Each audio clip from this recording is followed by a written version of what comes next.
Graça e paz, boa tarde, Deus abençoe a todos. Estamos de volta com boas notícias do Evangelho de Jesus Cristo, conforme registrado em Mateus.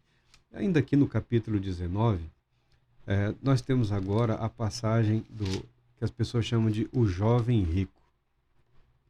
A primeira leitura desse texto, ela é interessante, porque ela nos transmite a certeza, a convicção de que esse jovem buscava moldar a sua vida de acordo com os padrões religiosos da sua época.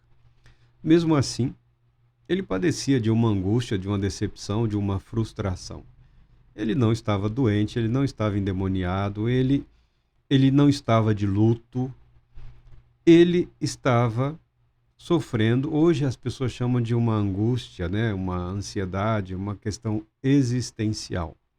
Mas ele queria saber como superar todos esses questionamentos e ingressar de fato no reino de Deus, no reino dos céus. E ele chega até Jesus. Esse texto aqui narra uma entrevista particular, diz que ele se aproxima de Jesus, ou seja, busca um contato próximo para obter um conselho, uma orientação pela qual ele estava disposto a pautar a sua vida. Diz o texto: eis que alguém chegou perto de Jesus e consultou-o. Mestre, que poderei fazer de bom para ganhar a vida eterna? Mestre, o que eu posso fazer de bom? O questionamento não diz respeito necessariamente aos atos religiosos, porque ele era religioso, ele obedecia aos mandamentos, ele tinha uma vida religiosa. Ele pergunta sobre algo que tenha peso eterno, algo que tenha significado, relevância, o que eu posso fazer de bom para ganhar a vida eterna. Ou seja, ele queria passar da expectativa da vida eterna para a convicção da vida eterna. Tá? E Jesus primeiro questiona. Por que você me questiona? Por que você me pergunta a respeito do que é bom? Só há somente um que é bom. Jesus está citando aqui os textos do Antigo Testamento, inclusive os Salmos. Os Salmos repetem isso com frequência. Deus é bom. Deus é bom porque a sua misericórdia dura para sempre. Somente Deus é bom porque somente a misericórdia de Deus é infinita, é eterna, não tem fim. Tá? Se queres entrar na vida, obedeça aos mandamentos. Porque Jesus não é um inovador da lei. Jesus não é faccioso. Ele não está criando um novo movimento. Ele não está desmerecendo a lei, os profetas, a sabedoria judaica. Muito pelo contrário, ele está valorizando a verdadeira espiritualidade judaica. Uma forte ênfase nos escritos sagrados. Obedeça aos mandamentos. Por quê? Na palavra de Deus está o testemunho em relação àquele que é perfeito. E o jovem pergunta: quais? Esse é um debate antigo entre os judeus sobre quantos são os mandamentos e qual a ordem ou a hierarquia, né? Quais são os mais importantes, quais são os mais relevantes, quais são os menos relevantes. E eles, como têm alguns milhares de anos nessa peleja, eles têm estabelecido ao longo dos tempos uma série de listas com mandamentos positivos e mandamentos negativos. Alguns, entre os fariseus, acabaram se tornando especialistas nisso. Tá?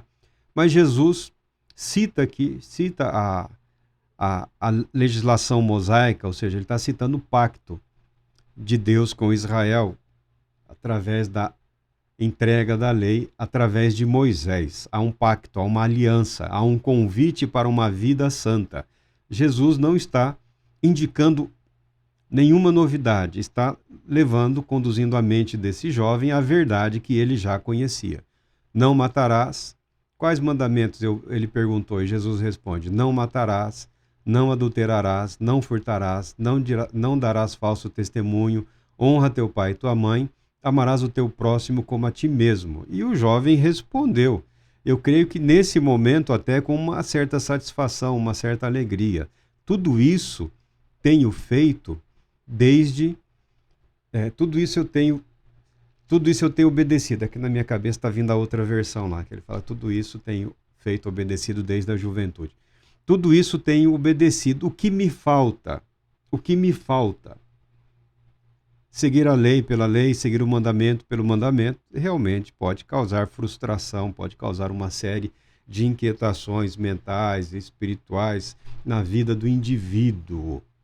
Porque a Bíblia declara que não é só o obedecer. A Bíblia diz, amarás o Senhor teu Deus, com toda a tua força, com todo o teu entendimento, com todo o teu ser. Então, é uma entrega completa do indivíduo. A capacidade de sentir, a capacidade de determinar, a autodeterminação, todos os poderes da mente humana, do espírito humano, devem estar envolvidos nesse processo de obediência a Deus. Não é só uma obediência robótica, mecânica. Não, sempre foi um convite para um relacionamento. O que me falta? E agora as palavras de Jesus deixaram aquele jovem assim bastante entristecido e deixa a todos muito perplexos, tá? E Jesus disse a ele, se queres ser perfeito, vai, vende os teus bens, dá o dinheiro aos pobres e terás um tesouro no céu. Depois vem e segue-me. Você quer ser perfeito? Desfaça. Abra mão de toda a sua riqueza. E esse jovem era muito rico. E nós percebemos aqui pelas palavras de Jesus, essa riqueza para ele não era uma fonte de alegria, não era uma fonte só de arrogância, não. Ele sofria por isso. Ele sofria. Isso era como que um fardo para ele, isso era como que um peso, uma responsabilidade. Provavelmente é um daqueles jovens que já nasceram ricos, né? O vovô foi rico, o papai rico e ele nasceu riquíssimo, dono de muitas riquezas. Jesus convida esse jovem a abrir mão das suas responsabilidades, das suas prerrogativas, dos seus bens, da sua fortuna, para tornar-se um discípulo de Jesus Cristo, para tornar-se mais um entre aqueles que faziam parte da comunidade de discípulos mais próximos de Cristo Jesus. Vende tudo que você tem, distribua aos pobres, honra os mandamentos, né? O suficiente para sustentar-os, porque em nenhum lugar da Bíblia é ensinado que a pessoa deve empobrecer. A Bíblia não ensina empobrecimento como meio de salvação. Não ensina. O que a Bíblia orienta é que nas questões sagradas, nas questões de votos, nas questões de auxílio social, o povo, as pessoas comuns, devem gastar no máximo 10% do que possuem. Tá? No máximo. Não é para empobrecer. O objetivo da palavra de Deus, os ensinamentos, não levam ninguém à pobreza. Agora, Jesus convida esse jovem para assumir uma vida de total dependência e absoluta confiança em Deus como seu provedor, como seu sustentador, como seu salvador. Se você lembrar um pouco antes, Jesus, após um embate com um grupo de fariseus, ele abençoou as crianças. E agora, após aquele texto, vem a história, o relato desse jovem. Não significa que tenha acontecido no mesmo dia, no mesmo momento, mas é um outro acontecimento que realça, né? Um fato que esclarece o fato anterior. Tá? É uma narrativa construída no padrão de pensamento, de estrutura literária dos judeus. Tá? O que te falta? Aprender a confiar absolutamente em Deus. E aqui Jesus Cristo manda ele abrir mão das riquezas. E ele fica profundamente triste. E ele fica profundamente decepcionado. Muito embora, pelo que Jesus fala, as riquezas dele eram a fonte desse descontentamento, dessa frustração, dessa falta falta de vida, dessa dinâmica espiritual que ele desejava, que ele procurava, o maior obstáculo a isso tudo era a vida de riqueza dele, porque, na verdade, como a maioria dos ricos, hoje nós temos bilionários, né? Eles são escravos dos seus bens, são escravos das suas riquezas. Bem pouco ou quase nada eles conseguem fazer para ajudar outras pessoas, a não ser levar uma vida de manter o que tem e procurar acumular mais e mais e mais e mais e ganhar. Temos até recente aí um bilionário tagarela, né? Um sujeito esquisito, falastrão, né? Que o negócio dele é dinheiro, dinheiro, dinheiro, dinheiro. Ele quer ser respeitado pelo dinheiro que ele possui. A sociedade atual valoriza muito os ricos, os milionários, os bilionários, né? Sem nem se importar de onde veio essas riquezas. Algumas tiveram origem em coisas terríveis, mas tudo bem. As pessoas têm o direito de idolatrar a quem bem quiserem. As pessoas têm o direito de se espelharem em quem julgarem melhor para suas vidas, para suas consciências. As pessoas têm o direito de acharem que um bilionário é uma pessoa ricamente abençoada por Deus. Eu acredito. Mas eu acredito, como a Bíblia ensina, que toda bênção tem consigo uma responsabilidade correspondente. Não estou falando para tirar o dinheiro dos bilionários. Eu estou falando que na vida desse jovem aqui, os bilhões dele não davam a ele a paz e a garantia da vida eterna, do ingresso certo no reino de Deus. Ele mesmo se conhecia como, ou se entendia, se interpretava como alguém que estava às portas, ou seja, do lado de fora. Ele não tinha a convicção, a fé, a paz necessária para dizer: eu creio, eu estou salvo.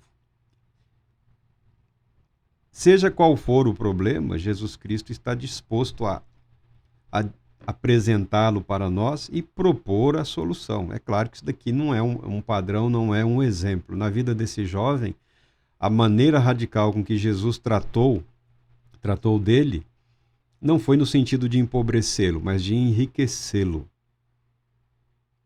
Se era o reino que ele almejava, se é o ingresso no reino dos céus que ele almejava e desejava, ele já poderia iniciar ali, com Cristo Jesus, aos pés de Cristo Jesus, aprendendo com Cristo Jesus, vivendo com Cristo Jesus.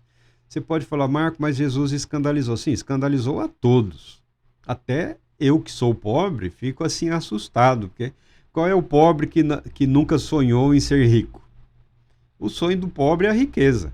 A fantasia do pobre é a riqueza. A fantasia do pobre é a abundância de bens. A fantasia, o anseio do pobre é ter sem se preocupar com o amanhã. O texto aqui mostra que esse jovem, ele era mais escravo dos bens que ele possuía do que senhor dos seus bens. E nisso vem a palavra de Cristo Jesus. E Jesus olhou os seus discípulos e disse: com toda certeza vos afirmo que dificilmente um rico entrará no reino dos céus. Falou da dificuldade das pessoas que estão comprometidas com outros valores que não, de fato, o reino de Deus. Que as nossas lutas e conquistas nessas vidas não se tornem objeto de escândalo para nós mesmos diante daquilo que Cristo Jesus nos propôs. Deus Todo-Poderoso te abençoe, te proteja e conceda paz.